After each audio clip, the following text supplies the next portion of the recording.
গীতা দ্বিতীয় অধ্যায় আমরা ৩৮ নম্বর শ্লোক অবধি করেছি, ৩৯ থেকে শুরু করব। এখানে ৩৯ থেকে নিয়ে ৫৩ অবধি ভগবান বেশ কিছু জিনিস বলছেন, সবকটা হচ্ছে কাজকে নিয়ে। এই যে ৩৮ থেকে ৫৩, ৩৯ থেকে ৫৩, ১৫টি শ্লোক। এই ১৫টি শ্লোকের মধ্যে কর্মযোগ যেটা, সেটার একটা ভূমিকা রেখে দিচ্ছেন, যেটাকে বিস্তারে তৃতীয় অধ্যায়ে বলবেন, কিছুটা চতুর্থ সরাসরি ঠিক কর্মযোগ না, কিন্তু এখানে যে আলোচনাগুলো হচ্ছে সেটা কোনো না কোনোভাবে ওটা জড়িয়ে আসবে। সেখানে একটা যদি বুঝে নেন যে পুরো জিনিসটা কি, ৩৯ নম্বর যখন বলছেন, গীতা যখন শুরু হয় ১১ নম্বর শ্লোক থেকে দ্বিতীয় অধ্যায়, তার আগে ওটা ভূমিকা, শুধু ওটা হিন্দু ধর্মের যে মূল জিনিসটা, মূল সিদ্ধান্ত যেটা, মূল ধর্মদর্শন সেখান থেকে জীবন দর্শন একটু একটু করে যেটা বেরোয়, সেটা এর আগে বলা হলো। যে আত্মার সত্য, যেখানে প্রথমটা শুরু করেছিলেন ভগবান যখন অর্জুনকে টন্ট করছেন, পণ্ডিতের মতো কথা বলছো, কথাগুলো কিন্তু তোমার যে বিচার সেটা বোকার মতো। সেখান থেকে আত্মা অনন্ত, সেই জিনিসটা বললেন। সেখান থেকে এবার আস্তে আস্তে তিনি নেমে এলেন বাস্তবিকতার উপরে, যে প্রশ্নটা হচ্ছে যুদ্ধ করবে কি করবে না। এখন জীবন দর্শন তোমার যাই হোক, যদি তুমি মনে করো মরে গেলে সব শেষ, তাতেও তোমার যুদ্ধ করা উচিত। যদি তুমি মনে করো তোমার জন্ম জন্মান্তর চলতে থাকবে, তাতেও তোমার যুদ্ধ করা উচিত। কিন্তু ওই দুটি, অব্যক্তাদীনি ভূতানি ব্যক্তমধ্যানি ভারত, এটা হিন্দুদের মত নয়। ইদানিংকালে অনেকে এগুলো বলেন যে হিন্দু, নাস্তিক হলেও হিন্দু। আরে, ভারত হচ্ছে সবাইকে স্থান দেয়। ইরান থেকে পার্সিরা যখন মুসলমানের হাতে মার খেলেন, তারাও এখানে স্থান পেয়েছেন। ইসরায়েল থেকে ইহুদিরা মার খেলেন, তারা স্থান পেয়েছেন। সারা বিশ্ব থেকে কমিউনিস্টরা মার খেয়েছে, তারাও এখানে স্থান পেয়েছে। এখানে সবাই স্থান পায়। নাস্তিকরাও এখানে স্থান পেয়েছে। হিন্দুতে কোথাও নাস্তিকের কোনো ভাব নেই। কদিন আগেও কোর্ট একটা বলেছে, Hinduism is a way of life. এখানে নাস্তিকদের কী করে স্থান হবে হিন্দুদের? ওয়ে অফ লাইফ, এই ওয়ে অফ লাইফ মানে কিছু একটা বলে দিচ্ছে, যা যা মুখে আসে বলে দিচ্ছে। আর বিশেষ করে কমিউনিস্ট ইন্টেলেকচুয়াল ওপরে বসে আছে, তারা যা বলছে আমরা তাই মনে করছি। হিন্দু ধর্ম বেদে প্রতিষ্ঠিত, হিন্দু ধর্মের আধার বেদ। বেদে কোথাও নাস্তিক ভাব আসে না, কোনো সম্পর্ক নেই। আরে মেরে তাড়িয়ে দেবে না তো? বাড়িতে একটা কুলঙ্গার হয়ে গেলে কি করবে তাকে? বাড়িটা একটা অসতী মেয়ে যদি হয়ে যায়, কি করবে তাকে? পুড়িয়ে দেবে? ছেলে একটা লম্পট বেরিয়ে গেল, তাকে কি করবে? মা বলবে যে আমার একটা সন্তান কম, থাকো, আর কি করবে? থাকো, যা করবে। তুমি নাস্তিক হয়ে গেছো, থাকো। তুমি ৪ ভাগ ফলোয়ার, থাকো, কি আর করবে? সব বংশেই গোলমাল হয়। গোলমাল হলে যে তাকে ঘর ছাড়া করিয়ে দেবে, তাড়িয়ে দেবে, বাপ করেও দিতে পারে, মা কোনোদিন করবে না। থাকো। কিন্তু এটা ধর্ম নয়। অব্যক্তাদীনি ভূতানি, এটা গীতার মত নয়, হিন্দুর মত নয়। বলছেন যদি তুমি মনে করো তাতেও। অথচ এনম নিত্য জাতম, এটা হিন্দুদের মত, কিন্তু এটা গীতার মত নয়। গীতার মত আর ঠিক ঠিক হিন্দুদের মত মুক্তি। এমনকি অথচ এনম নিত্য জাতম যে শ্লোকটি ছিল, সেখানেও যেটা মীমাংসা দর্শন যখন বলেন, তারাও চেষ্টা করেন যদি ব্রহ্মলোকে চলে যায়, তাহলে এই যে আসা যাওয়া এটা থামবে। আসা যাওয়াটাকে থামাতে হবে।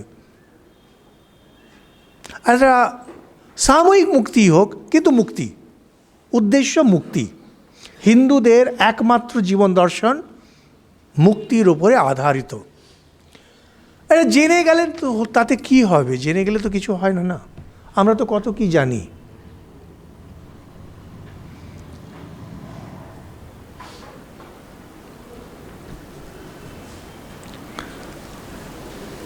পড়াশোনা করলে লোকে ডাক্তার হয়, ইঞ্জিনিয়ার হয়, আইএস আইপিএস হয়, সবাই জানে। তাই বলে কি পড়াশোনা পারে? ক্রিকেটের ব্যাট নিয়ে বল ঠ্যাঙালে একসময় সচিন তেন্ডুলকর হয়ে যায়, সেটা জানলে কি সবাই সচিন তেন্ডুলকর হয়ে যায়? হয় না। এটা করতে হয়।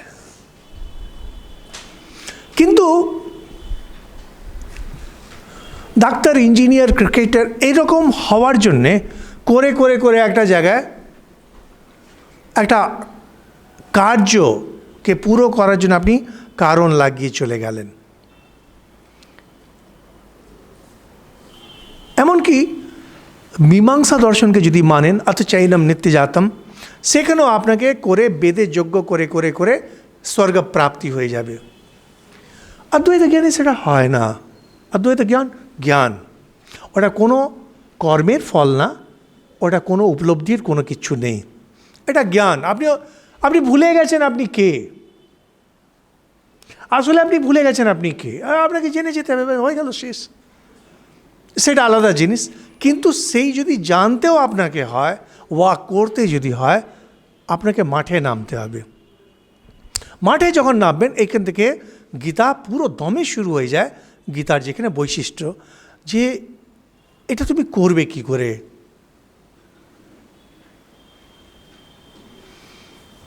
যারা এই বিদেশিরা না খুব সুন্দর সুন্দর গল্প লিখতেন, ট্রেজার আইল্যান্ডস, এবং আপনি জেনে গেলেন যেখানে সমুদ্রে একটা জাহাজ ডুবি হয়েছিল, এখানে টাকা পয়সা প্রচুর পড়ে আছে, কি কোনো একটা আইল্যান্ডে টাকা পয়সা রেখেছে, জেনে গেলে তো হবে না, না, আপনাকে এবার প্রস্তুতি নিতে হবে। জাহাজ জোগাড় করো, লোকজন জোগাড় করো, অনেক কিছু, হ্যাঁ, বন্দুক, পিস্তল, রিভলভার জোগাড় করো, চলো এবার। সাকসেসফুল হবে কি না আমরা জানি না। এখান থেকে গীতা এটাই বলবেন, তোমার এটা জানা হয়ে গেল যে হ্যাঁ জিনিসটা সত্য, এবার তুমি নেমে পড়ো। সাকসেস জিনিসটা, সেটাকে নিয়েও আলোচনা করবেন এখানে। আর ওখানে পর্যন্ত কীভাবে তুমি পৌঁছবে সেই অবস্থায়, সে উপলব্ধিরই ব্যাপার হোক, জ্ঞানেরই ব্যাপার হোক, এই জিনিসটাকে বলছেন। এখন জিনিসটাকে যখন জানছেন, সত্যটাকে জানা, এর টেকনিক্যাল নাম হচ্ছে সাংখ্য। সাংখ্য মানে হয় জিনিসটাকে ঠিক ঠিক জানা, শব্দটা লিখিন, সাংখ্য। সাংখ্য মানে জিনিসটাকে ঠিক ঠিক জানা। আর ওই জিনিসটাকে উপলব্ধি করার জন্যে যে খাটনি, সেটাকে বলা হয় যোগ। সাংখ্য, যোগ, এই দুটি শব্দ। সিদ্ধান্তকে জানা আর ওটাকে কার্যকরী করা। কার্যকরী করা এটাকে বলে যোগ। আমরা বলবেন যে কেন যোগ মানে, তো বলবেন যে রাজযোগের উপরে আপনি এত টক দিয়েছেন, চারিদিকে সবাই যোগা করাচ্ছে। না না না, ওগুলো অন্য অর্থে, এগুলো টেকনিক্যাল টার্ম। টেকনিক্যাল টার্মকে কোশ্চেন করা যাবে না। যোগ হচ্ছে সেই প্রসেস যেটা দিয়ে আপনাকে সাংখ্যে নিয়ে যাবে। তো বলবেন কেন, ওই তো সাংখ্য দর্শন আছে, যোগ দর্শন, ওগুলো আলাদা জিনিস। সাংখ্য দর্শন নিজেকে সাংখ্য দর্শন এই জন্য বলে, সে মনে করে আমি আপনাকে ঠিক জ্ঞান দিচ্ছি। যোগ দর্শন নিজেকে যোগ দর্শন বলে এই জন্যে, বলে আমরা আপনাকে ক্রিয়ার মাধ্যমে ওই জায়গাটায় পৌঁছে দিচ্ছি। কিন্তু আসলে যে কোনো জিনিস আপনি যোগ করেন সেটা যোগ। পুজো যখন করছেন আপনি, সেটাও যোগ। সমাজসেবা যখন করছেন ওটা যোগ। বিচার যখন করছেন সেটাও যোগ। শাস্ত্র যখন পড়ছেন সেটাও যোগ। সবটাই যোগ। কেন? এই সমস্ত জিনিস আপনাকে নিয়ে যাচ্ছে জ্ঞানের দিকে, সাংখ্যের দিকে। সাংখ্য হলো সেই শেষ অবস্থায় যেখানে গেলে আপনি মুক্তি। এই জিনিসটাকে ভগবান 39 নম্বর শ্লোকে বলছেন, এষা তে বিহিতা সাংখ্যে বুদ্ধির যোগে ত্বিমাংশনু বুদ্ধ্যা যুক্ত यया পার্থ কর্মবন্ধম প্রহাস্যসি। এতক্ষণ 11 থেকে 38 অবধি আমি তোমাকে সাংখ্যে বললাম। 38 কিন্তু আবার আমরা ওই যে মাঝখানে যে 3-4টে শ্লোক গেল, যেখানে অব্যক্তাদীনি অথ চৈনম নিত্য জাতম, ওগুলোকে বাদ দিয়ে মূল জিনিসটা বলা হলো। তার আগে যে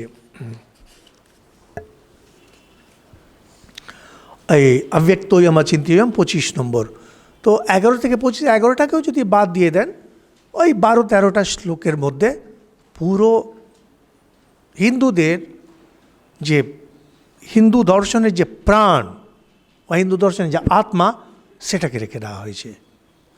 এখান থেকে নিয়ে পুরো 18 অধ্যায় অবধি, মানে 17 অবধি পুরো দমে 18তে কিছুটা বলবেন এই উপলব্ধিটা কিভাবে হবে, উপলব্ধির দিকে নিয়ে যাচ্ছেন। বলছেন বুদ্ধির যোগে দিমাং শৃণু বুদ্ধিয়া যুক্ত ইয়া পার্থ কর্ম বন্ধম প্রহাস্যসি। আমাদের জীবনে বন্ধন কি, আমরা কোথায় ফেসে আছি? কর্মবন্ধ।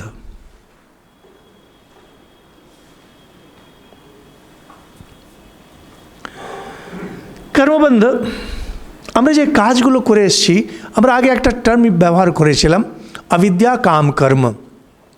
কোনো কারণে আত্মা ভুলে গেছে তার স্বরূপ, মনে তার কামনা এসে যায়, সেই কামনা এসে যায় বলে তাকে কাজ করতে হয়। কাজ করলেই তার ফল আছে, সেই ফল আপনার কখনো পছন্দ কখনো অপছন্দ। পছন্দ হলে সেটার দিকে আরও এগিয়ে যান, অপছন্দ হলে সেখান থেকে সরে আসেন, দিয়ে আপনার উপরে বন্ধন আসতে শুরু হয়ে গেল। এখন বলছেন যে জ্ঞান যখন হয়, যখন জেনে গেলেন আপনি কে, থিওরিটিক্যালি না, প্রত্যক্ষ, তখন আপনার যত দুঃখ কষ্ট আছে, শোক মোহ আছে, এটা নিবারণ হয়ে যাবে। কিন্তু সেখানে পৌঁছানোর জন্য আপনাকে অনেক খাটতে হবে। ঠাকুর এটা খুব সহজ বলছেন।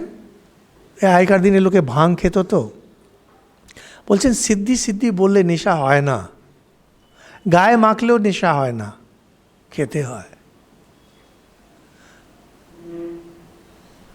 আত্মা আছেন, আত্মা অনন্ত, এটা আপনি জেনে গেলেন, তাতে কিছু হয় না, ওটাকে আপনাকে প্রত্যক্ষ করতে হবে। এইখানেই আমাদের দেশটা সর্বনাশ।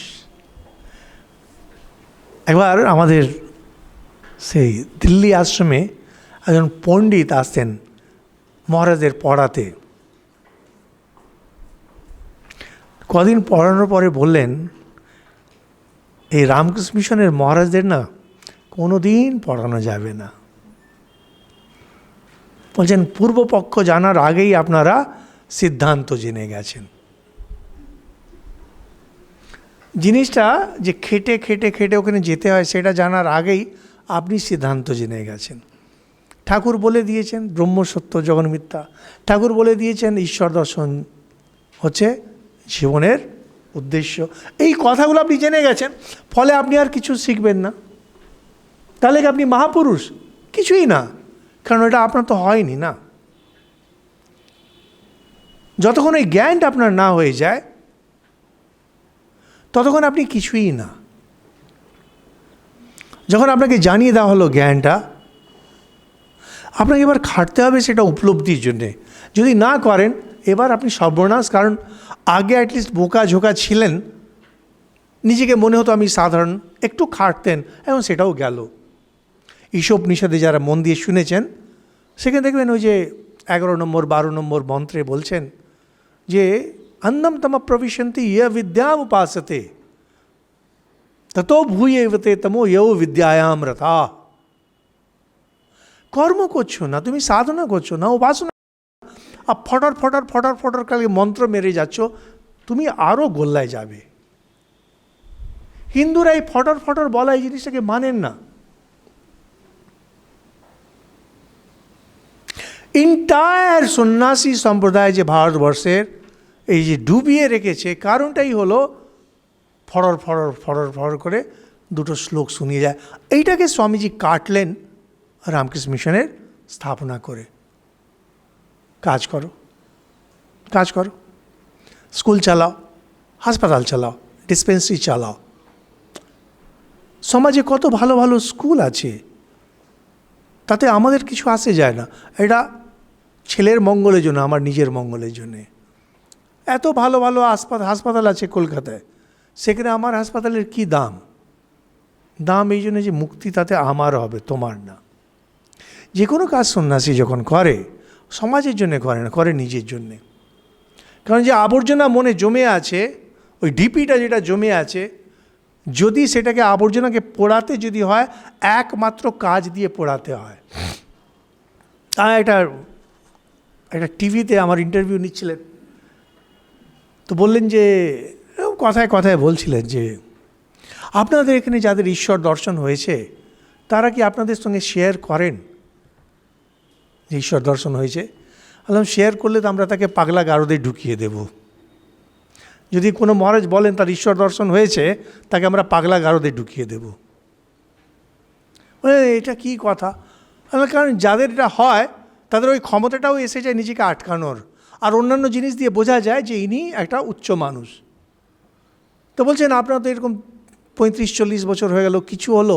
হ্যাঁ, এতদিন আমার মনে হয় যে এই কথাগুলো যেগুলো এগুলো সত্য।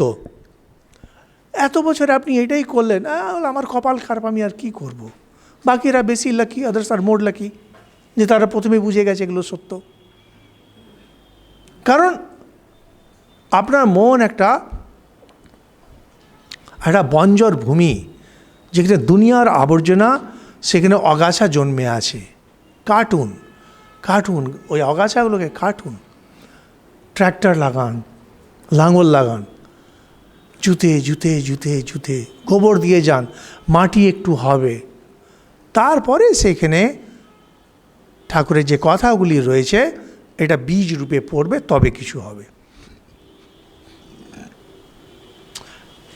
কথামৃতের কথাগুলো হচ্ছে সব অমৃত বীজ, দিলেন আপনি ফেলে।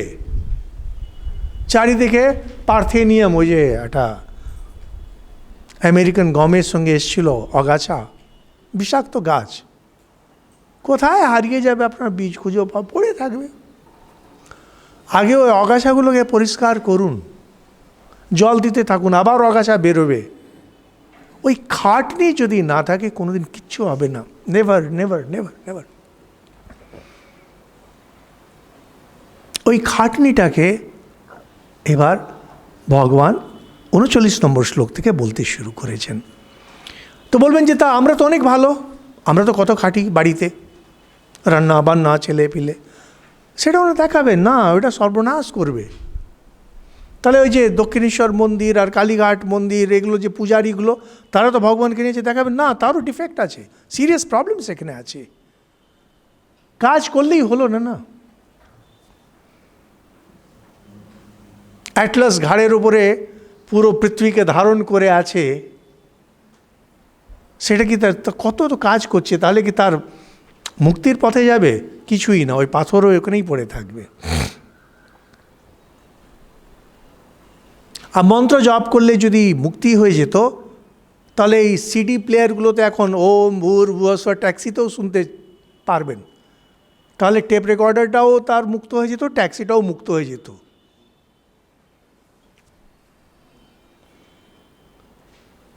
পুরো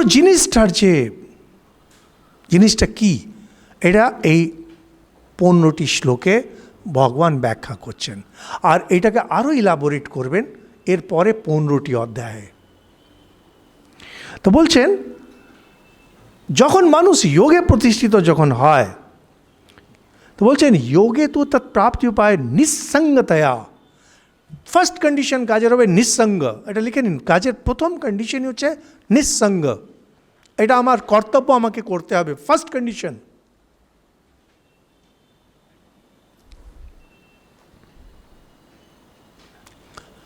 কর্মযোগের প্রথম কন্ডিশনই হচ্ছে অনাসক্তি, মানে নিঃসঙ্গ। নিঃসঙ্গ মানে আমার এটা দায়িত্ব, আমি করছি, এখানেই শেষ। একটু আগে যেমন বললাম, রামকৃষ্ণ মিশনে যে কাজগুলো হয়, উদ্দেশ্যটা আমার নিজের ডেভেলপমেন্ট, আমার নিজের ইমপ্রুভমেন্ট। সমাজের তাতে 4টে ভালো হচ্ছে, সে তো ভাই তোমার কপাল, আমার সঙ্গে কোনো সম্পর্ক নেই। কিন্তু সেটা হবে detached work, completely detached work. Detached মানে হয়, আমরা যখন এই আসবে কর্মণ্যেবাধিকার আসতে, আমরা এটাকে আরও বিস্তারে আলোচনা করব। কোনো অ্যাটাচমেন্ট থাকবে না, অ্যাটাচ মানে কোনো সেলফিশ ইন্টারেস্ট থাকবে না, এমনকি আমার মুক্তি হোক এই ফিলিংটাও যেন না থাকে, বিস্তারে আলোচনা করা হবে। দ্বিতীয় বলছেন দ্বন্দ্ব প্রহাণপূর্বকম, আচার্য শঙ্করের ব্যাখ্যা, যে দ্বন্দ্ব নাশ। প্রথম হচ্ছে নিঃসঙ্গ, দ্বিতীয় হচ্ছে দ্বন্দ্ব নাশ, দ্বন্দ্ব ত্যাগ লিখতে পারেন। দ্বন্দ্ব মানে হয় যেখানে সুখ দুঃখ, লাভ হানি, জয় পরাজয়, এই জিনিসগুলো যেখানে জড়িয়ে আছে, এটাকে বলে দ্বন্দ্ব। দ্বন্দ্ব মানে দুই জিনিস তার বিপরীত, জিনিস তার বিপরীত, এই জিনিসটা যেখানে থাকে কর্মযোগ হয় না। আর ঈশ্বর আরাধনা, ঈশ্বর আরাধনার জন্যে সমস্ত কাজ, যে কাজগুলো হবে সেটা হবে ঈশ্বরের আরাধনার জন্যে, ঈশ্বর পূজা রূপে। 3টে কন্ডিশন বলে দিচ্ছেন। প্রথম, অনাসক্ত। দ্বিতীয়, দ্বন্দ্ব প্রহাণ। তৃতীয়, ঈশ্বর আরাধন অর্থে। তখন বলছেন এইভাবে যখন এটাকে বলে সমাধি যোগ, এটার নাম বলে সমাধি যোগ। কর্মযোগ আর সমাধি যোগ দুটো একই জিনিস, কারণ চেষ্টা করা হচ্ছে বলে এটা সমাধি যোগ বলেন। কর্মযোগের আরেকটা নাম বলছেন সমাধি যোগ, কারণ সেখানে বুদ্ধিটা গিয়ে পুরো এক হয়ে যায়, ওই ঈশ্বরের প্রতি সমর্পিত রয়েছে বলে। তো বলছেন যখন এই বুদ্ধি তোমার হয়ে যাবে, বুদ্ধি যেটা বললাম আগে, পরে আবার ব্যাখ্যা করবেন এটাকে, তোমার মন এমন উচ্চ অবস্থায় চলে গেল, যা কিছু করছো সেখানে তোমার কোনো সেলফিশ মোটিভ নেই, কোনো সেলফ ইন্টারেস্ট নেই। দ্বিতীয়, কোনো সেখানে সুখ দুঃখ এগুলো এই ফিলিংও থাকবে না। তৃতীয়, যা কিছু হবে ঈশ্বরের পূজা রূপে হবে। তখন কি হয়, কর্মবন্ধন যেটা রয়েছে আপনার উপরে যে আস্তে পিষ্টে বেঁধে রেখেছে, এটা আস্তে আস্তে ঢিলে হতে শুরু হয়ে যায়।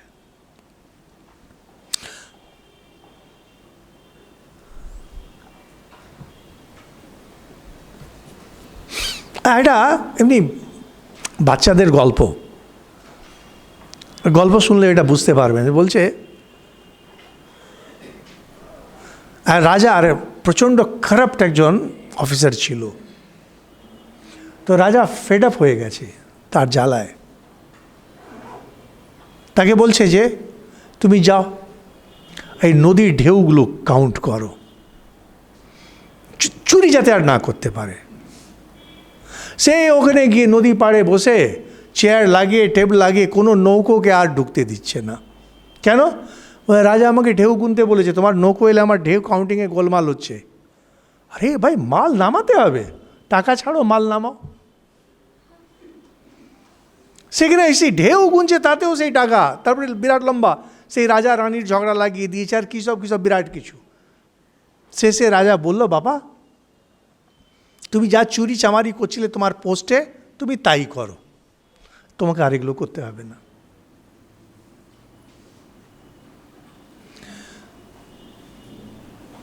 আসক্ত লোক যখন ভগবানের নামে, হিন্দিতে একটা খুব সুন্দর প্রভাব আছে, চোর চোরি সে যায়, হেরা ফেরি সে না যায়। একজন চোর, সে সাধু হয়ে গেছে, চুরি আর করে না, বারণ করেছে চুরি করবে না। একবার ওই সাধুর ওখানে ভান্ডারা হয়েছে, অনেক সাধুরা এসছে, সে করেছে কি, সবারই জুতো এক পাট নিয়ে আরেকজনের পাটের সঙ্গে রেখে দিয়েছে।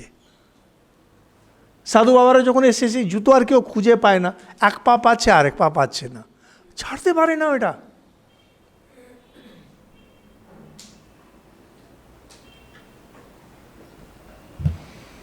আমি আপনি এমন আসক্ত, এমন সেই খিমচে আঁকড়ে ধরে সব কিছু সংসার থেকে লুটব।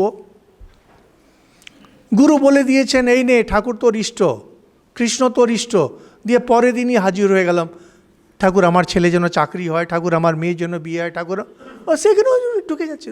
মানে ঢেউ গুনতে গিয়েও সেই টাকা আয় করছে। আমাদের ওই স্বভাব। আপনার যে কর্মের যে বন্ধন, আষ্টি পিষ্টে ভান্ড, ওখান থেকে আপনি বেরোতে পারবেন না, উপায় নেই, আপনার সেই মেন্টালিটি নেই। আপনি এবার শোকে মানে কেঁদে কুঁকিয়ে আমার প্রাণ বেরিয়ে যাচ্ছে, কিছু করুন, তখন বলছেন ঠিক আছে কাজ করো, যেটা তোমার রোগ তুমি সেটাই করো। 3টে জিনিস। ফার্স্ট, তুমি কোনো সেলফিশ ইন্টারেস্ট থাকবে না, এখান থেকে আমি কিছু আয় করব তা না, তাহলে মনের ভেতরে যে একটা সুখ দুঃখ হয় তাও না। আর যাবতীয় যা ঠাকুরের কাজ, মানে ঈশ্বরকে আমি পুজো করছি, এই ভাব যদি রাখো, তাহলে তো তাই না, বলছেন ঈশ্বর প্রসাদ নিমিত্ত জ্ঞান প্রাপ্তে, ঈশ্বরের কৃপায় তখন জ্ঞান প্রাপ্তি হবে না। অনেক বোকা বোকা লোক আছে, তারা বলেন শঙ্করাচার্য বেদান্তি, তিনি অদ্বৈত বেদান্তি, ঈশ্বর মানেন না। কি বোকা বোকা কথা! কর্মযোগে পরিষ্কার বলছেন ঈশ্বর কৃপা করেন। কারণ কঠোপনিষদে তাই বলছেন, ইয়ময় বয়সে বিনুতে তেন লভ্য। আত্মা যার বরণ করে, আত্মা আর ঈশ্বর এক। যখন এইভাবে করে করে করে করে মন আপনার একবারে শুদ্ধ পবিত্র হয়ে গেল, ভগবান আপনাকে তুলে নেবেন।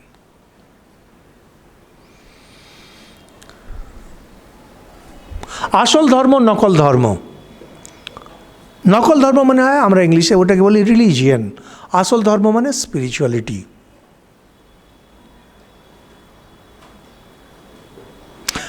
ধর্ম আধ্যাত্মিক। আসলে আমরা তো আধ্যাত্মিক শব্দ আগে বলতাম না, পরে পরে এটা এসেছে। আগে সবটাকেই ধর্মই বলা হতো।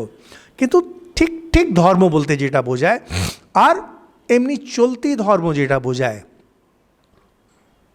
চলতি ধর্ম হচ্ছে যখন আপনি ধরার চেষ্টা করছেন ভগবানকে 5টা জিনিস দিয়ে। আসল ধর্ম হয় ভগবান যখন আপনাকে ধরে নেন। স্পিরিচুয়ালিটি মানে ভগবান যখন আপনাকে ধরে নিয়েছেন, দিয়ে এবার তিনি তার মতো আপনাকে চালাচ্ছেন। ধর্ম হয় যখন আপনি ঈশ্বরকে ধরছেন, তার সেবা পূজা, তাকে খুশি করার জন্য কর্ম, শাস্ত্র পড়া, মন্ত্র জপ করা, ধ্যান করার চেষ্টা, এই সমস্ত জিনিস হচ্ছে নকল ধর্ম। আসল ধর্ম হয় যে এইগুলো করে করে মন যখন শুদ্ধ পবিত্র হয়ে গেল, ভগবান তখন আপনাকে ধরবেন, আপনাকে দিয়ে সব করাবেন। শেষে যা কিছু হয় সেটা ঈশ্বর প্রসাদে হয়, আপনার চেষ্টায় কিচ্ছু হয় না। তার আগে পর্যন্ত যেটা, প্রথম কর্মযোগ, সেখান থেকে সমাধি যোগ। সমাধি যোগ মানে হয় মনটা যেখানে পুরো সমাহিত হয়ে গেল, পুরো এক বিন্দুতে চলে এলো। তারপরে হয় ঈশ্বরীয় কৃপা। এখন এর আগে বলা হয়েছিল কিভাবে আপনি যদি অগাছার মধ্যে যদি ফসল করেন, বীজগুলো সব নষ্ট হয়ে যাবে। বেদের কর্মগুলো যদি করেন, কোথাও যদি ভুল হয়ে যায়, পাপ লাগবে। তখন মনে হয় বাবা না করলেই তো ভালো, আবার এই পাপ টাপ কোত্থেকে ঢুকে গেল। এটা আছে এরকম, বলেন এক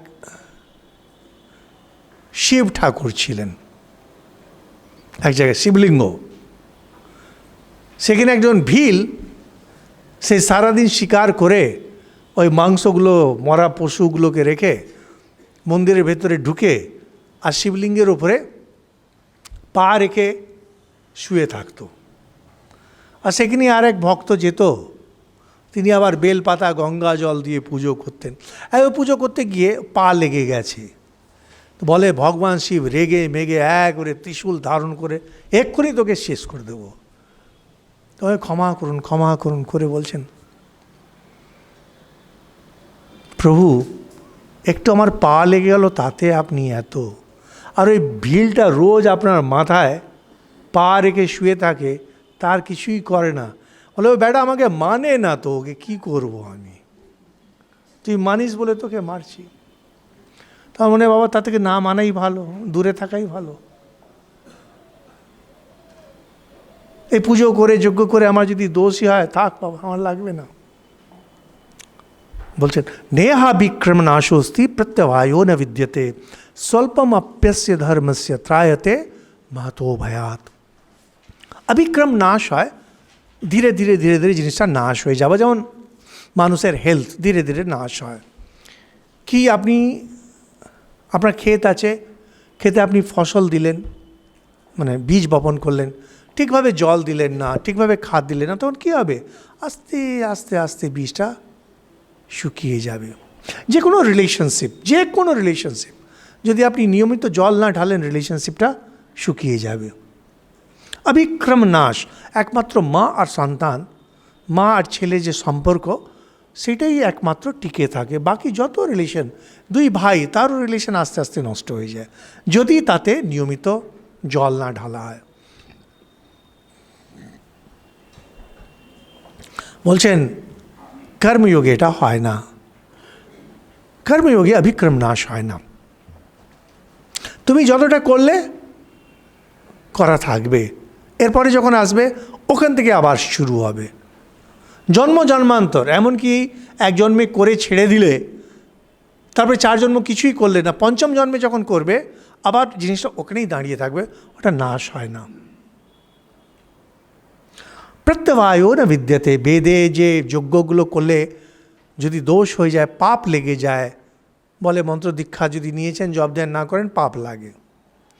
এখানে কোনো পাপ লাগে না, আপনি কর্মযোগ করছেন,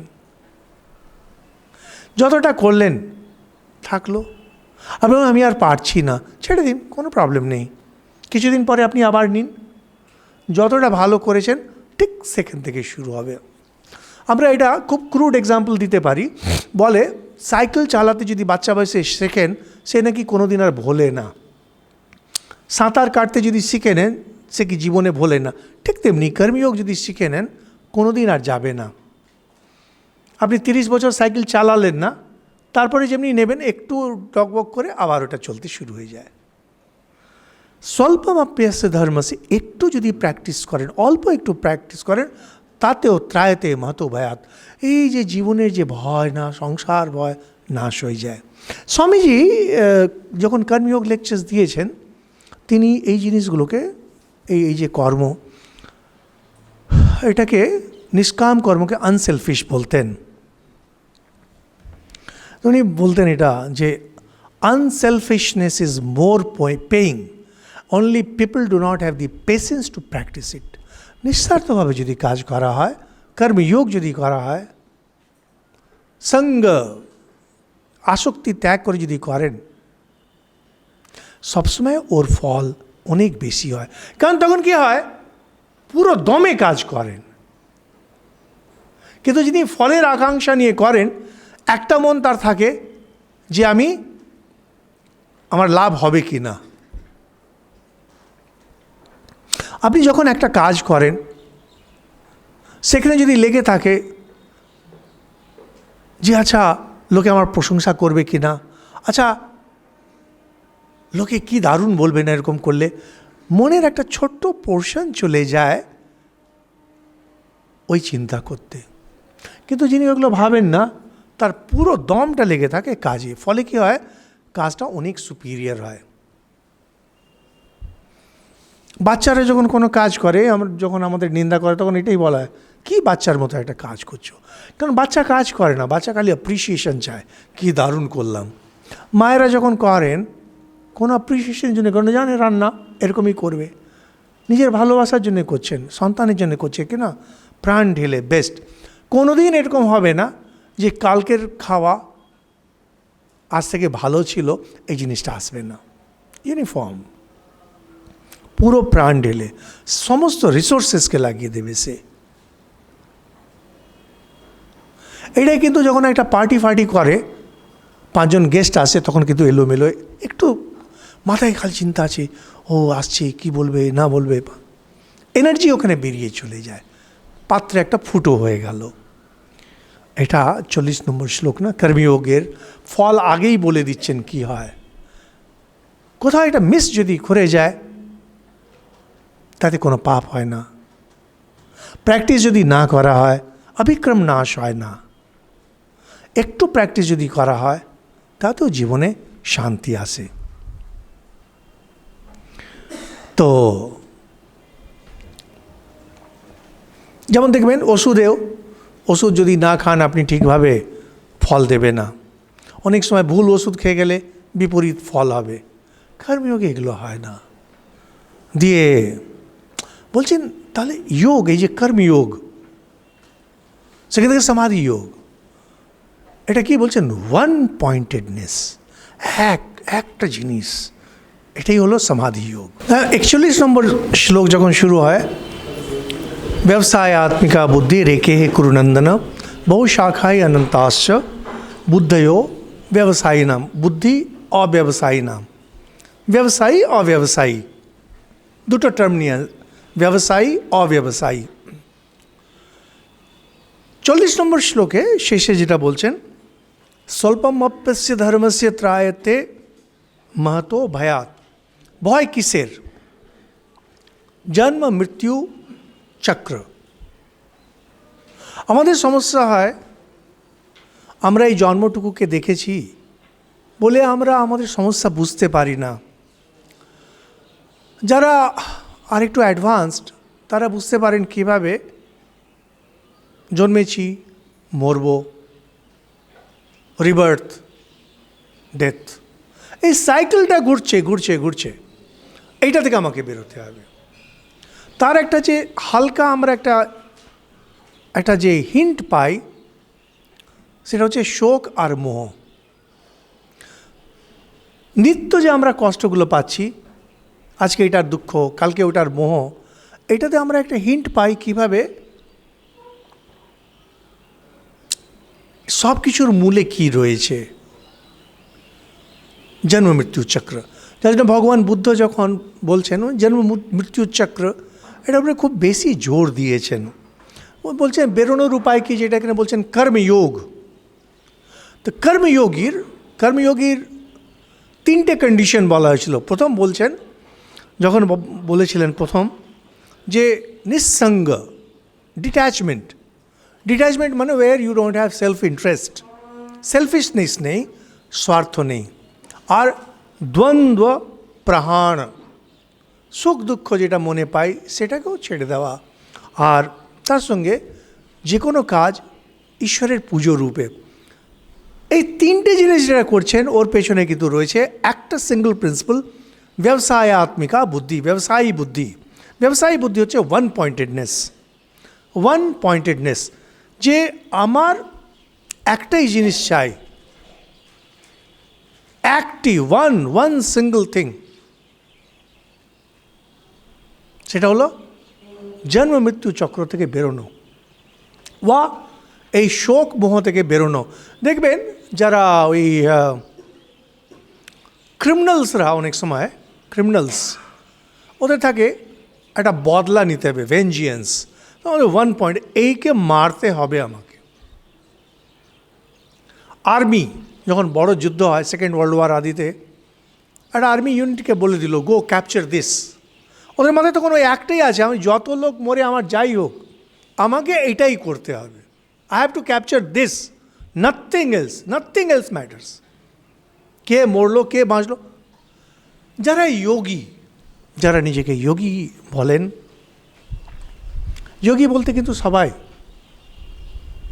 যারা ঠাকুরের মন্ত্র নিয়েছেন, যারা ঠাকুরের ভক্ত, যারা শাস্ত্র পড়ছেন, সবারই উদ্দেশ্য একটাই, এই জন্ম মৃত্যু চক্র থেকে আমি কীভাবে বেরোতে পারবো। তার বিপরীত হচ্ছে অব্যবসায়ীর বুদ্ধি। বলছেন বহু শাখাই অনন্ত আসছ, অনেকগুলো শাখা বেরিয়ে থাকে। অনেকগুলো শাখা কীরকম? ওরা যে কোনো কাজ যখন করে, একটা চাকরি করছে, একটা পুজো করছে, যে কোনো কাজ যখন করে, মাল্টি ব্রাঞ্চিং। নিজের ভালো চাই, স্ত্রী পুত্রের ভালো চাই, পরজন্ম ভালো চাই, একটার পর একটা এতগুলো ভালো চাই, মাল্টি ব্রাঞ্চিং। এটাও চাই, সেটাও চাই, ওটাও চাই, এটাও চাই। আপনি কি করে বুঝবেন একজন লোক সত্যিকারের স্পিরিচুয়াল না আসলে ও ওয়ার্ল্ডলি? এটা কি করে বুঝবেন? ওর গোল অফ লাইফ দেখতে হবে। যখন একটা লোক বলে গোল অফ লাইফ হচ্ছে আমার টাকা আয় করা, মানছি, টাকা আয় করা অ্যাপারেন্টলি মনে হয় single pointed devotion to gold. আমরা অনেক সময় বলি না যে লোকটা এত স্বার্থপর, নিজের ক্যারিয়ার ছাড়া কিচ্ছু জানে না। ফেয়ার ইনাফ, যদি আপনার ক্যারিয়ারটাই সব হয়, perfectly all right, you are one pointed. ক্যারিয়ারটাকে নিয়ে আপনি কি করবেন? টাকাটা নিয়ে আপনি কি করবেন? টাকার তো গোল হতে পারে না। টাকা নিয়ে কি করবেন? সঙ্গে সঙ্গে ব্রাঞ্চিং আউট হয়ে গেল। আমেরিকা যাব, ইউরোপ যাব, ইটালি যাব, হ্যাঁ, আর ভালো বাড়ি থাকবে, ভালো গাড়ি থাকবে। দেখুন, মাল্টি ব্রাঞ্চিং, তাই না?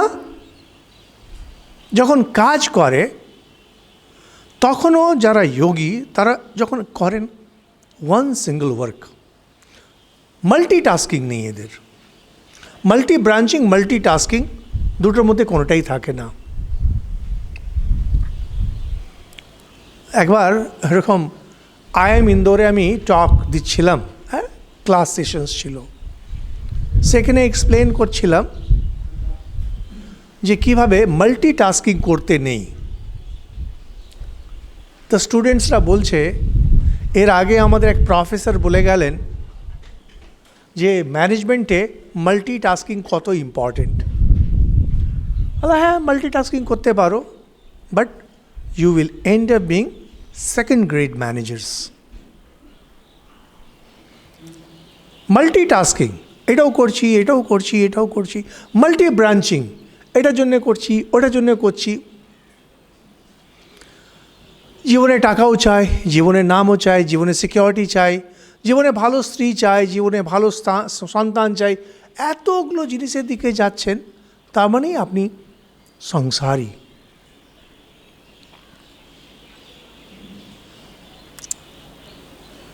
ঠাকুরের কাছে কেউ প্রার্থনা করছে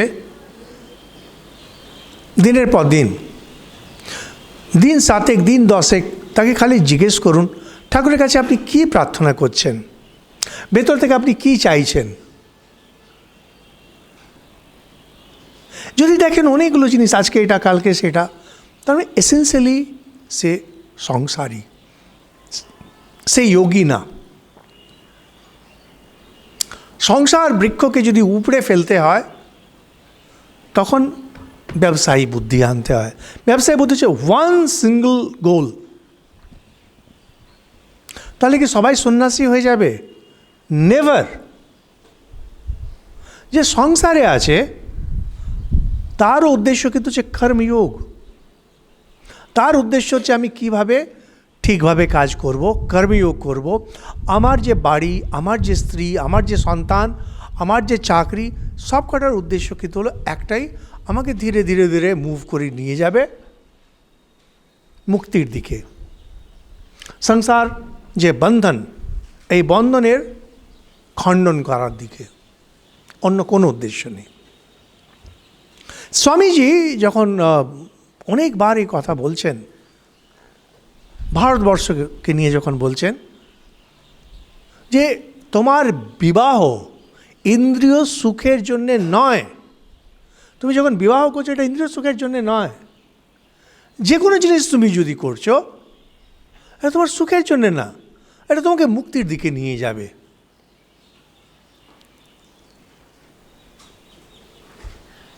আত্মা স্বভাবেই হচ্ছে নিত্য শুদ্ধ বুদ্ধ মুক্ত। এখন যে কোনো কারণে এই সংসারে যখন আছে, এই সংসার বিস্তার, সংসারে কাম ক্রোধ লোভ মোহ রয়েছে, কেন এখানে কেন এসেছে আত্মা? কোনো কারণে তার ভেতরে কাম হয়েছে, তবেই না এসেছে। কাম পূর্তি করে বেরিয়ে যাওয়া এটা উদ্দেশ্য। কামে যদি জড়িয়ে যায়, কাম ভোগে মরবেন। যদি আপনি না করেন তাতেও আপনি মরবেন, কারণ আপনি এখানে এসেছেন এটার জন্যে।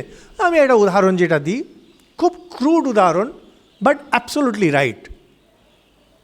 যে কারোর পেট খারাপ, রাস্তার কোনো রেলওয়ে স্টেশনে, একটা ছোটো স্টেশনে সেখানকার টয়লেটে আপনি গেলেন, টয়লেট নোংরা, আপনাকে সেখানে টয়লেটে যেতেই হবে। You have no other option. সেখানে কিন্তু আপনি ইউ কান্ট এনজয়, ওই যে ইটালিয়ান বাতের মতো বসে আছি তো বসে আছি, সেটাও হবে না।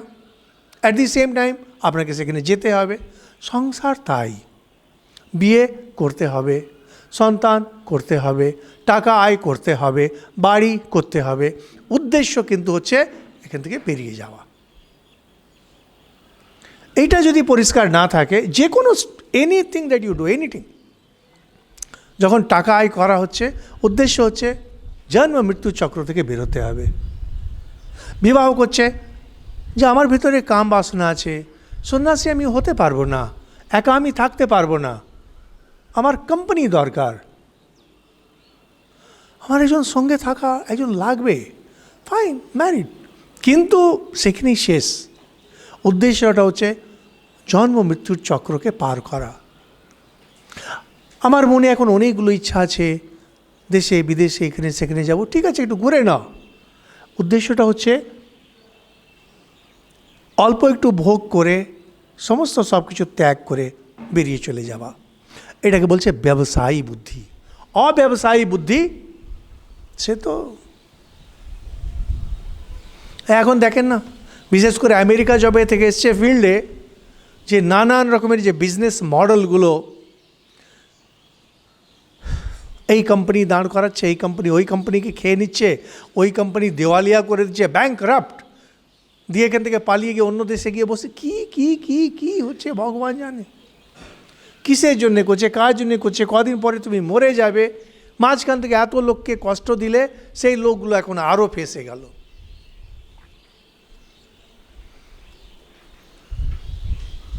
এখানে শুধু যে আপনার নিজের মুক্তি সেটা তো না, আপনার আশেপাশে যারা আছে তাদেরকেও আপনি ঈশ্বরের পথে নিয়ে যাবেন, তাদেরকেও জন্ম মৃত্যু চক্রের বাইরে নিয়ে যাওয়ার চেষ্টা করবেন। আপনার যে স্ত্রী আছে, আপনার যে স্বামী আছে, আপনার যে সন্তান আছে, আপনার ভাই যে আছে, সবাইকে আপনি সেই পথে নিয়ে যাবেন। পথ তার জন্য সহজ করে দিন। আমাদের ছিলেন স্বামী রঙ্গনাথানজি মহারাজ, উনি আমাদের খুব সুন্দর কথা বলেছিলেন। আমাদের যখন বেলুড় মঠে ট্রেনিং সেন্টারে থাকার 2 বছর পরে একটা আমাদের ছোট্ট টক দিয়েছিলেন। সেখানে উনি বলেছিলেন যে আমার কাছে একজন এলো, এসে বলছে কিছু টাকা দিন, মেয়ের বিয়ে দেবো। আমি সঙ্গে সঙ্গে দিয়ে দিলাম। আমি সন্ন্যাসী, আমি বিয়ে করব না, আমার লাগবে না, কিন্তু তোমার মেয়ের বিয়ে দরকার, তোমার এতে শান্তি হবে, here is this money, you take, go get it done. তবে বলছেন একজন ইয়াং ছেলে চাকরির জন্য এসেছে, উনি বলছেন যে আমার চাকরি লাগবে না, কিন্তু আমার একটা রেকমেন্ডেশন দিলে চাকরি হয়ে যায়, হিয়ার ইজ মাই রেকমেন্ডেশন। যাকে বলে উনি লিখে দিলেন, I will be very happy if he gets this job. অন্যস্য পূর্তি বিধান, অন্যদের মনে যে কামনা বাসনাগুলো সেটাকে আপনি সাহায্য করুন, পুরো করে দিন। তার মন থেকে খিচখিচানিটা যদি বেরিয়ে যায়, সেখান থেকে সেই যদি আবার মুক্তির পথে এগোতে শুরু করে। শুধু আপনি মুক্তির দিকে যাবেন না, আপনার আশেপাশে যারা আছে সবাইকে মুক্তির দিকে নিয়ে যান। আমাদের এখানে এখন যা হয়েছে, বিগ ফিশ ইট স্মল ফিশ। আমি খাবো, যা বাঁচবে সেটাকে মাটিতে ফেলে দেব, অন্য কেউ যেন না পায়। এই অ্যাটিটিউড ভারতে এটা কোনো দিন ছিল না। তো বলছেন যে এই কামনাগুলো এমন বিস্তার পায় যে মানুষের যে বুদ্ধি এটা চারিদিকে ছড়িয়ে যায়, ছড়িয়ে গিয়ে অব্যবসায়ী হয়ে যায়। কীরকম বলছেন যে ওয়ার্স্ট কেস, আমরা প্রথমের দিকে যখন টক শুরু করেছিলাম কর্মযোগ, তার ফল, আর সেকেন্ড থেকে হচ্ছিল যে সেক্রেড রিলিজিয়াস ডিউটিস, সেটা হিন্দুদের জন্যে বেদ। এই জায়গাটায় বেদকে নিয়ে যদিও এত সংক্ষেপে বলা যাবে না, খুব সংক্ষেপে আমরা বলি। এই 42 নম্বর আর 42, 43, 44 এই করে 45, 3-4 শ্লোক বেদকে নিয়ে বলছেন। কর্ম বলতে বেদের কর্ম।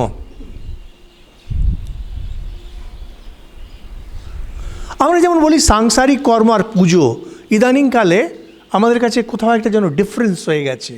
পুজো যেন আলাদা জিনিস আর সংসারের কর্ম আলাদা জিনিস। এই প্রবলেমগুলো এসেছে খ্রিশ্চান রিলিজিয়ান থেকে। ক্রিশ্চিয়ানিটি হচ্ছে সমস্ত সমস্যার মূলে। ক্রিশ্চিয়ানিটির কাছে কিছু জিনিস হচ্ছে যেটা ঈশ্বরীয় কাজ, কিছু জিনিস হচ্ছে সংসারের কাজ। আর ওদের এই যে ইটার্নাল প্রবলেম যে কার্টেসিয়ান ডিভাইড মানে একটা গ্রাফে এটা এক্স অ্যাক্সিস, এটা ওয়াই অ্যাক্সিস। হ্যাঁ, ওয়াই অ্যাক্সিস হচ্ছে গড, এক্স অ্যাক্সিস হচ্ছে ওয়ার্ল্ড, এটা হচ্ছে ওয়ার্ল্ডলি, এটা সেকুলার, ওটা সেক্রেড। আট্টার ননসেন্স। মানে একা ক্রিশ্চিয়ান ফিলসফি কিভাবে ড্যামেজ করেছে সংসারকে কল্পনা করা যায় না। There is nothing secular in Hinduism, actually in the world. হিন্দুদের কাছে সাংসারিক বলে কোনো কিছু হয় না, সমস্ত কাজ বেদ থেকে ডিক্টেটেড হয়, এভরিথিং। বাচ্চার যে জন্ম হবে সেকেন্ড থেকে শুরু করে তার পড়াশোনা, তার বিবাহ, সমস্ত সব কিছু বেদ থেকে হয়। বেদকে যে মানবে না সে হিন্দু না, সে নাস্তিক হোক আর কমিউনিস্ট হোক আর যাই হোক, হিন্দু না। আর আরেকটা হয় যারা বেদকে মানে না তারা হলেন সন্ন্যাসী। সন্ন্যাসী বেদকে পার করে যান। কেন বেদকে পার করে যান এটা আমরা এবার আলোচনা করব। এখন বেদ আর বেদের পারে, বেদকে ধরছেই না, এদেরকে এনারা চণ্ডাল বলছেন। এরা বলছেন এরা, তখন ওনাদের কাছে টার্ম ছিল না, কারণ আচার্য শঙ্করও যখন ভারতবর্ষে আছেন তখনও মুসলমান ঢোকেনি, তখন ওনারা এটা জানতেন না। ওনারা বলতেন বর্ণ ব্যবস্থার বাইরে, তার মানে তুমি কিছুই না। পরে যখন তন্ত্রের প্রচলন হওয়াতে মহানির্বাণতন্ত্র আদি এসছে, ওনারা তখন আরেকটা জাতি করলেন সামান্য। সামান্য মানে হচ্ছে যারা কোনো কিছু ফলো করে না। তুমি আছো, আমার বই দ্য হিন্দু ওয়ে, ওখানে দেখবেন একটা আছে, জাস্ট এমনি বর্ন হিন্দুজ, মানে কিছুই না, জন্ম বাবা মার কাছে নিয়েছো, হিন্দুজ উইথ এ পাসপোর্ট, পাসপোর্টে লেখা আছে হিন্দু, দে রিটেন্স। এরা কিছুই না, এরা কিছু না, এরা এইদিকেও না, ফুটবলের মতো, বিদেশে গিয়ে বিদেশির মতো হয়ে যায়, হরিদ্বারে গিয়ে একটা হিন্দু হয়ে যায়, it is nothing. You are a Hindu only when you believe in the Vedas and you believe in the fallout of everything that the Vedas have to say, মানে আপনার সমস্ত কাজ মুক্তির দিকে নিয়ে যাবে। ঠিক মুক্তির দিকে বেদ নিয়ে যান না, বেদ করেন কি সমস্ত জিনিসকে ঈশ্বরীয়ভাবে নেন। খ্রিশ্চানদের আছে স্পিরিচুয়ালাইজিং এভরিডে অ্যাকশন, হিন্দুদের এটা হয় না স্পিরিচুয়ালাইজিং এভরিডে অ্যাকশন। হিন্দুদের সমস্ত অ্যাকশনগুলো হচ্ছে স্পিরিচুয়াল। বেদের বাইরে কোনো কাজ যদি আপনি করছেন, এটাও মানে জানি না যেরকম কিছু হতে পারে, কারণ বেদ সমস্ত সব কিছুকে ঘিরে রাখেন। বেদ যখন ঘিরে রাখে, কিভাবে ঘিরে রাখে, এটা হলো সেই শুদ্ধ চৈতন্য আত্মা, যেটা টাইম, স্পেস, মাইন্ড এগুলোর পারে। এর বাইরে হচ্ছে জগৎ। জগৎ হলো টাইম, স্পেস, মাইন্ড, এর ভেতরে টাইম, স্পেস, মাইন্ড, যেখানে ওয়ার্ল্ড অফ মাইন্ড আর রিয়েলিটি অফ আত্মান, এই যে দুটো সত্য, reality of atman all pervasive, আর অন্যদিকে মাইন্ড যেটা লিমিটেড। মাইন্ডকে এনারা বলেন যে মন হচ্ছে তিনটে অবস্থাতে একে বর্ণনা করা যায়, সত্যগুণ, রজোগুণ, তমোগুণ। রজোগুণ মাইন্ড যখন অ্যাক্টিভ, তমোগুণ যখন মাইন্ড ডাল, সত্যগুণ মন যখন পিসফুল, একটা শান্তির ভাব। এটা হচ্ছে তামস থেকে বিপরীত। তামস হচ্ছে ডাল, সত্য হচ্ছে শান্ত, স্নিগ্ধ।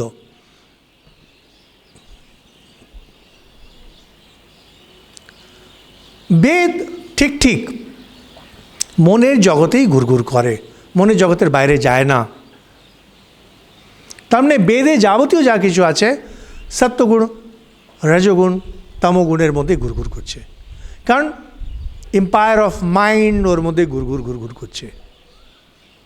কীভাবে? বেদ বলবে এই যজ্ঞ করলে তুমি টাকা পাবে, এই যজ্ঞ করলে তুমি পশু পাবে, এই যজ্ঞ করলে তুমি সন্তান পাবে, এই যজ্ঞ করলে বৃষ্টি পাবে, এই যজ্ঞ করলে তুমি স্বর্গ পাবে, এই যজ্ঞ করলে ব্রহ্মলোক পাবে। যজ্ঞ করো এটা পাও, যজ্ঞ করো এটা পাও, যজ্ঞ করো এটা পাও।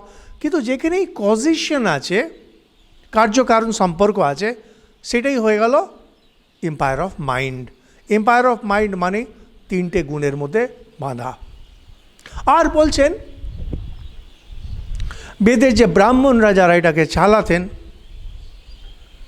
তারা বলতেন আমাদের মতো আর কেউ না। জীবনে কি চায় ব্রাহ্মণরা বলবে, বেদ বলবে কি চাও?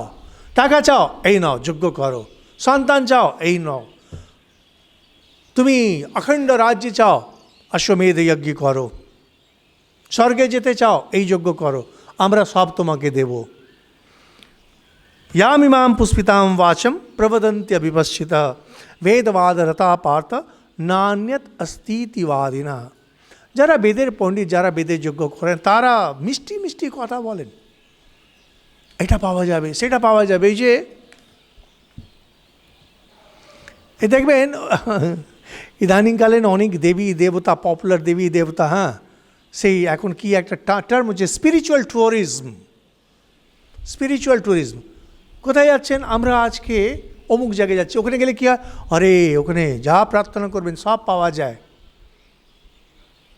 আজকে কি তিরুপতি যাচ্ছে, কালকে শিরডি যাচ্ছে, পরশু ওখানে যাচ্ছে, যেখানে যাবেন এটা পাবে।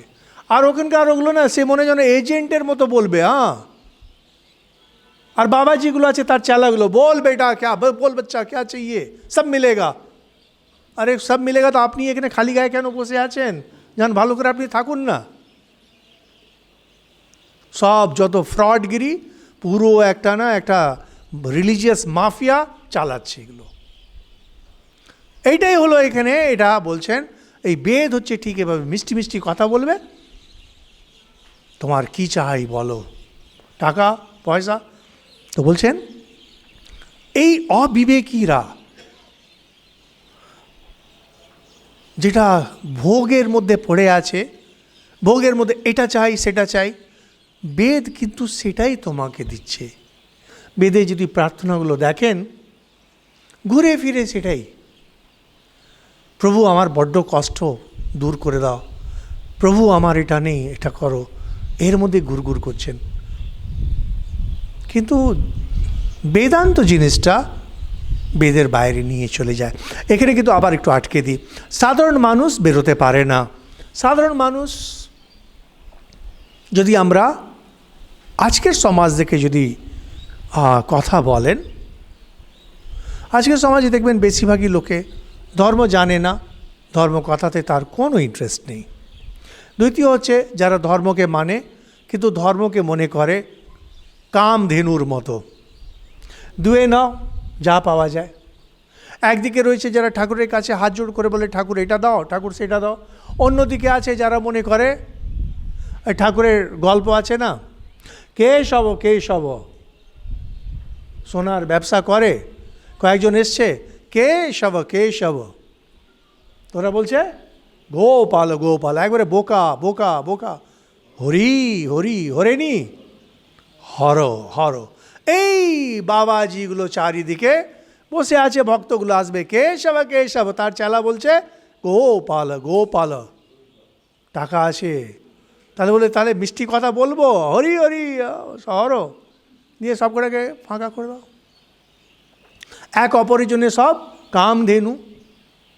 লোকগুলো মনে করছে এই বাবাজির কাছ থেকে আশীর্বাদ নিয়ে আমি দুনিয়াকে ধুয়ে নেব, আর বাবাজি দেখছে এই ভালো ভক্ত এসছে, কে ভালো করে ধুয়ে নেব।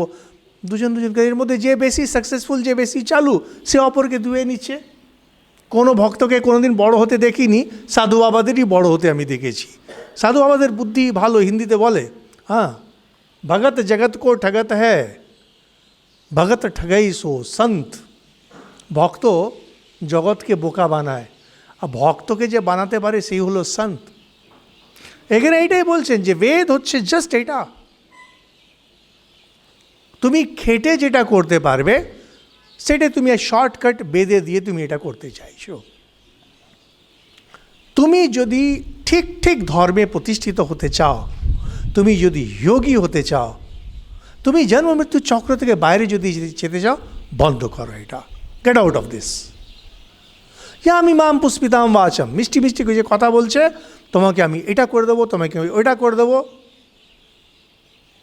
আমাদের ছিলেন প্রেসিডেন্ট মহারাজ বেলুর মঠে, দীক্ষা দেওয়ার সময় প্রথমেই বলে দিতাম, বাপু দীক্ষা দিলাম, আমাকে বলো না যে নরেন্দ্রপুরে ভর্তি করিয়ে দেবেন আর সেবা প্রতিষ্ঠানে একটা বিছানায় ভর্তি করে দেবেন, আমার দ্বারা হবে না এগুলো। রামকৃষ্ণ মিশনে প্রথমে বলবে, বাবা আমাদের দ্বারা এগুলো হবে না। কামাত মানস স্বর্গ পরা জন্ম কর্ম ক্রিয়া বিশেষ বহুলাম ভোগেশ্বরী গতিম প্রতিম। বেদের উদ্দেশ্য স্বর্গ, সাধারণ স্বর্গ থেকে শুরু করে ব্রহ্মলোক অবধি। যাদের মনে কামনা ভরে আছে, গিজ গিজ গিজ গিজ করে, কামাত বলছেন কামাত্মা। আত্মা আত্মা অনেক প্রকার হয়।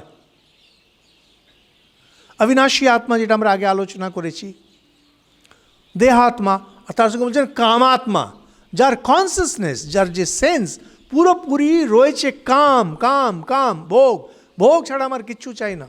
80 বছর বয়সে একটা বিয়ে চাই, 80 বছর বয়সে মানে যাচ্ছে তাই, কাম ছাড়া কিচ্ছু বোঝে না এরা। বলছেন ভোগ কামনা, এটা তার স্বভাব, কোনো কিছুতে ওনারা না ভোগ ছাড়া আর কিছু বুঝতে পারে না। এই সংসারটা কিসের জন্যে? ভোগের জন্যে। মরে গিয়ে স্বর্গে যাব, কেন যাব? আরও ভোগ দিয়ে ওখান থেকে যখন নেমে আসবো, এই রূপে ভোগ, কখনো স্থূল শরীরে ভোগ, কখনো সূক্ষ্ম শরীরে ভোগ, ভোগ ছাড়া আর কিছু না। বলছেন এরা কোনোদিন যোগী হতে পারে না, কারণ এদের বুদ্ধি অব্যবসায়ী বুদ্ধি, এদের বুদ্ধি হচ্ছে বহু শাখা, ছড়িয়ে গেছে, মাল্টি ব্রাঞ্চিং, এইভাবে সুখ ওইভাবে সুখ, এরা কোনোদিন যোগী হতে পারে না। আর যাই হোক, যোগী এরা হতে পারবে না। তো বলছেন এই ধরনের যারা মেন্টালিটি, এই ধরনের যারা কাজ করেন, বলছেন জন্ম কর্ম ফলপ্রদাম, এই কাজগুলো পরপর পরপর একটার পর একটা যে জন্ম দিতে থাকে। কেন? কর্মের ফল রূপে, কর্মের ফল রূপে আরেকটা জন্ম আপনি করছেন, যজ্ঞ করলেন, এটা করলেন, আর এটা জন্ম হবে আপনার। তো বলছেন জন্ম কর্ম ফলপ্রদাম, যে কোনো কাজ যেটা করেছেন তার ফল রূপে আপনাকে দেবে আরেকটা জন্ম। সাইকেল চলতে থাকবে, ইটারনাল জন্ম মৃত্যু, জন্ম মৃত্যু। এলেন, আবার কর্ম করলেন, তার আবার ফল। তো বলছেন ক্রিয়া বিশেষ বহুলাম, এই যে বলছেন অব্যবসায়ী বুদ্ধি, বলছেন নানান রকমের ক্রিয়া, কোনো একটা ক্রিয়া নেই, এটাও করো ওইটাও করো, ওইটাও করো ওইটাও করো। কিন্তু যারা যোগী তারা একটাই জিনিস করেন,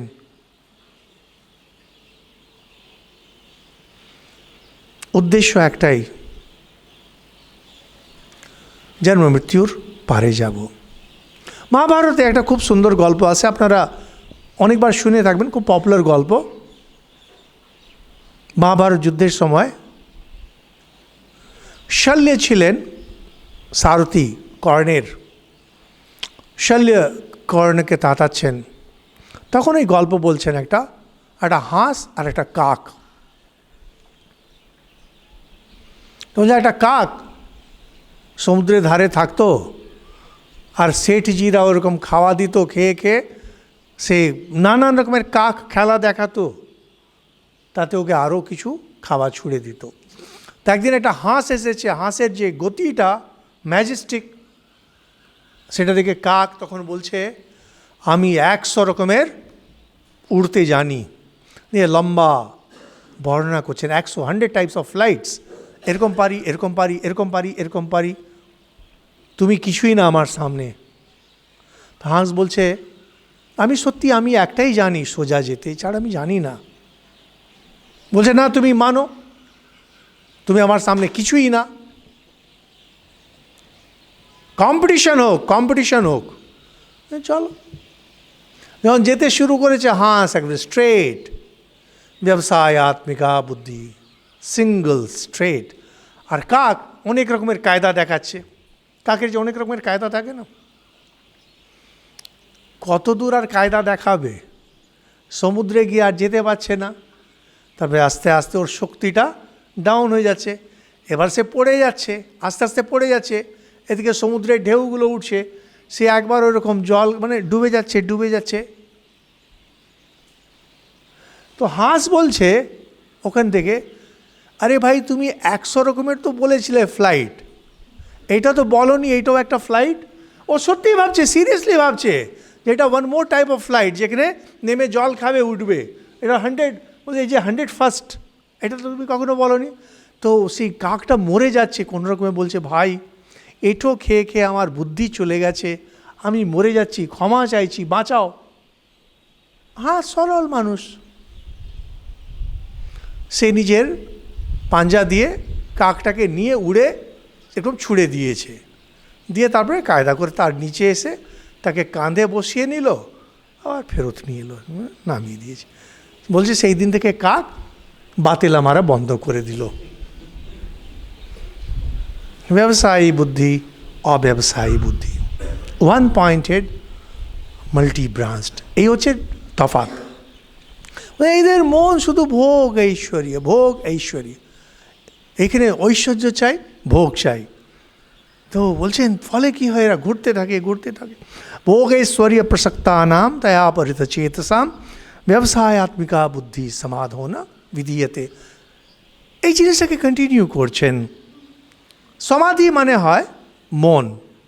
সমাধি যেমন আমরা পপুলারলি জানি যে সমাধি মানে হয় সমাহিত করা, তার সঙ্গে যেখানে সমাহিত করা হয় সেটাকেও সমাধি বলেন। তো বলছেন যাদের মন ভোগ ঐশ্বর্য এইটাতে ডুবে আছে, আর এটার প্রতি যাদের প্রেম আছে, তাদের যে বিবেক বুদ্ধি কোনটা করব কোনটা করব না এটা নষ্ট হয়ে যায়। ভোগ ভোগ ভোগ ভোগ ছাড়া আর কিচ্ছু জানে না। ফলে কি হয়, এদের মন কখনো সাংখ্য আর যোগ এইটাতে দাঁড়ায় না। সাংখ্য একটু আগে আমরা ব্যাখ্যা করেছিলাম, সাংখ্য হচ্ছে thorough theoretical knowledge of God, of atman. এই যে আপনারা বলেন মহারাজ শুনি কিন্তু মনে থাকে না, কেন থাকে না? কারণ আপনার মন ভোগে ডুবে আছে। জব করতে না মন যায় না, কেন যাবে? কি করে জব হবে? মন আপনার ভোগে ডুবে আছে। আচ্ছা এত বছর জব ধ্যান করছি কিছুই তো হচ্ছে না, আরে হবে কি করে? মন তো ভোগে ডুবে আছে। এই যে বলছেন ব্যবসায়াত্মিকা বুদ্ধি সমাধনা বিধীয়তে, এই যে বুদ্ধি ওয়ান পয়েন্টেডনেস হবে না। কেন? কারণ মনটা তো ভোগে ডুবে আছে। মনে মনে আপনি ভোগ করছেন, ভোগ ছাড়া কিচ্ছু বোঝেননি। যখন কবিতা পড়ছেন সেখানেও ভোগ খুঁজছেন, যখন বই পড়ছেন সেখানেও ভোগ খুঁজছেন, উপন্যাস পড়ছেন, সিনেমা দেখছেন সেখানেও ভোগ খুঁজছেন, ঠাকুরের কাছে যাচ্ছেন সেখানেও ভোগ চাইছেন, স্বর্গের কামনা করছেন সেখানেও ভোগ চাইছেন। আর থেকে থেকে আমাদের বলবেন আপনি যে কথাগুলো বলেন না ঠিক বুঝতে পারি না। আরে বুঝবেন কোথায় থেকে? পাত্রতা নেই, যা অল্প একটু আছে সেটা ভোগে চলে গেছে। জব ধ্যানে কী করে মন বসবে? মনটা তো পুরো ভোগে আপনার ডুবে আছে। সমস্ত সব কিছু ভোগের মধ্যে ডুবে আছে। ফলে কি হয়, হচ্ছে বুদ্ধি ওটাকে অপহরণ করে নেয়, বুদ্ধির পাত্রতাটা নষ্ট হয়ে যায় পুরো, বুদ্ধি স্থির হয় না। যোগ মানে চেষ্টা, সাংখ্য জ্ঞান দুটো থেকে মিস করে যায়। ঠাকুর বলছে না, বিষয়ীদেরকে যদি ঈশ্বরীয় কথা বলে সে শুনতে পারে না, শুনতে চায় না, শুনতে পারে না। কী বকর বকর বকর সারাদিন করে। তো সেই বলছেন এই ধরনের মানুষ যাদের মধ্যে বিবেক বুদ্ধি নেই, আন্ডারস্ট্যান্ডিং নেই, ত্রৈগুণ্য বিষয়া বেদা নিস্ত্রৈগুণ্য ভবার্জুন নির্দ্বন্দ্ব নিত্য সত্ত্বস্থ নির্যোগ ক্ষেম আত্মবান। অর্জুন এই ভুলটি তুমি করো না। যুদ্ধ ভূমিতে তাকে বোঝাচ্ছেন, অর্জুন এই ভুলটি তুমি করো না। তুমি এই মিষ্টি মিষ্টি কথাগুলো যেটা জন্ম মৃত্যু যে চক্র সেটাকে ঘোরায়, ওটার মধ্যে পড়তে যেও না, ওখান থেকে বেরিয়ে এসো। Come out, come out, come out. কীভাবে? যে কোনো জিনিস যেটা এই তিনটে গুণের মধ্যে ঘুরঘুর ঘুরঘুর করছে, সত্য রজতম, যেটাই মনের এলাকা, এগুলো থেকে তুমি বেরিয়ে চলে এসো। আর বলছেন নিস্ত্রয় গুণ্য, সন্ন্যাসীরা ত্রিগুণের পারে সেটা চেষ্টা করেন। আত্মজ্ঞান এটা হচ্ছে 3 গুণের পার, ঈশ্বর দর্শন 3 গুণের পার। এই যে আত্মজ্ঞান, ব্রহ্মজ্ঞান, এগুলো সব হচ্ছে 3টে গুণের পারে। মনের জগৎটা 3টে গুণের মধ্যে। ত্রৈগুণ্য বিষয়া বেদা, বেদ শুধু এই 3টে গুণ যেটা সত্ত্বরজতম মানে মনের এলাকার মধ্যে ঘুরঘুর ঘুরঘুর করতে থাকে, এখান থেকে তুমি বেরিয়ে চলে এসো। নির্দ্বন্দ্ব, সুখ দুঃখ জয় পরাজয় এগুলো থেকে বাইরে যাও, আর নিত্য সত্ত্বস্থ, তোমার মন যেন শুদ্ধ পবিত্র সবসময় থাকে, কখনো যেন রজগুণ তমগুণ অপবিত্রতার দিকে মন যেন না যায়। অর্জুনকে সাবধান করছেন। আর নির্যোগ ক্ষেম আত্মান, যোগ ক্ষেম,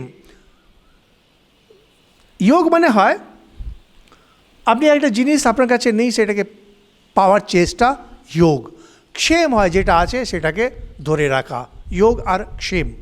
যে যোগক্ষেমং ওয়াহাম্যহম পরে ভগবান বলবেন, LICতে দেখবেন যোগক্ষেমং ওয়াহাম্যহম।